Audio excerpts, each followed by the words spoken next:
सुखिनो शांति शांति शांति।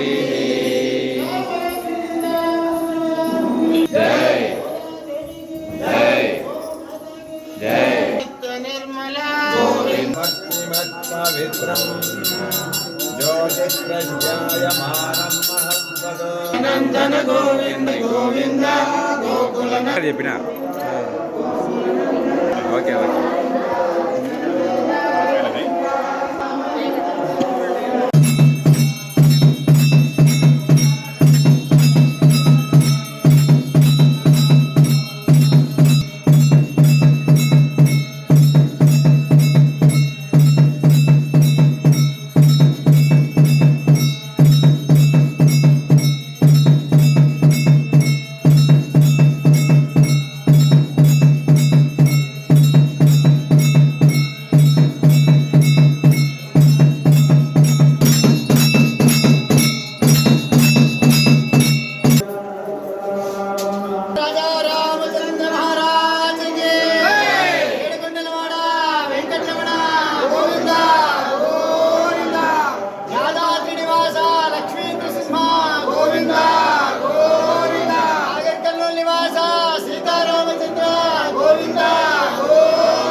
श्रीराम जय राम जय जय राम श्रीराम श्रीराम जय राम जय जय राम श्रीराम जय राम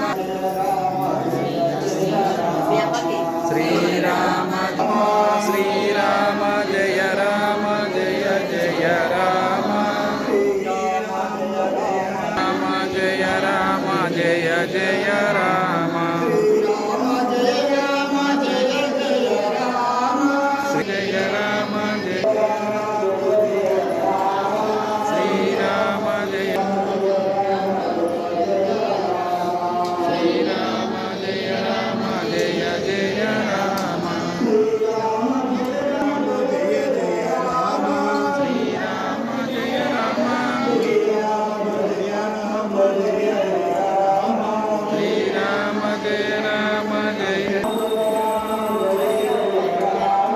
श्रीराम जय राम जय जय राम केशव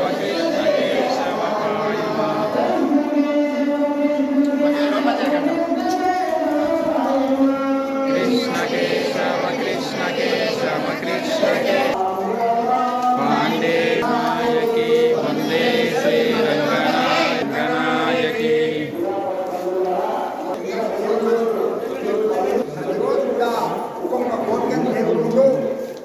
పదిహేను రోజులుగా 15 మంది భక్తులను తెలుసుకుంటూ భజనలు పాల్గొంటూ కీర్తన చేసుకుంటూ వాళ్ళందరూ కూడా ఈరోజు ఒక చిరకత్తి చేరుకొని అమ్మాకు చిరకత్తే నువ్వు రాత్రే చిరకమ్మను పలికినావదా నేనే అందరినీ లేపుతాను, నేనే ముందుంటాను, నేనే వీళ్ళందరినీ కూడా దేవాలయానికి తీసుకుని వెళ్తాను, కృష్ణ పరమాత్మ యొక్క దర్శనం చేయిస్తానని చెప్పి పలికినామదా. ఎలాంటి పలికినా తల్లి ఇంకా రాలేదు. మేమందరం కూడా వచ్చినా కూడా నీ ఇంటి ముందర నిలబడినాము, భజనలు చేస్తున్నాము. కావాల్సిందే నీకు వచ్చి అందరిని ఎంచుకో. మేము ఎంతమంది అయితే మనం నిన్న అనుకున్నామో మేమందరం మంది కూడా వచ్చి మీ దగ్గర ఉన్నాము. వచ్చి నువ్వు వచ్చి మాతో కలిస్తే మనందరం కూడా ఆ అనేకటువంటి రాక్షసు సంబంధించి మానవులను కాపాడినటువంటి మా యొక్క మహాత్ముని యొక్క దర్శనానికి అందరం కూడా వెళ్ళాలని కొద్ది రేపు చాలా విశేషమైన రోజు. మనం ఇన్ని రోజులు కూడా ఈ గోపికాసులందరూ కూడా ప్రతిరోజు ఒక్కొక్క గోపికను లేపుకుంటూ ప్రతిరోజు అందరూ కలిసి కూడా రేపు అందరూ కలిసి దేవాలయానికి వెళ్తారు తర్వాత ఇన్ని రోజులు 15 రోజులు గోదాదేవి శ్రమిస్తే రేపు అందరూ కూడా కలిసి దేవాలయానికి వెళ్ళే రోజు చాలా విశేషమైన రోజు అన్నమాట. ఎందుకంటే ఇన్ని రోజులు మనం ఎక్కడి నుంచో నడుచుకుంటూ వచ్చి దేవాలయానికి వచ్చినామంటే దేవాలయాన్ని కాలు పెడితేనే మన విశేషమైన పుణ్యము. అటువంటి యొక్క పుణ్యములు చాలా చెడు. కాబట్టి భక్తులు అధిక సంఖ్యలో పాల్గొనాలి. ఈరోజు పూజ చేసిన భక్తులు ధర్మరాజు గారు, విద్యుత్ సాయిబాబా గారు, వెంకటేశ్వర కృష్ణయ్య గారు,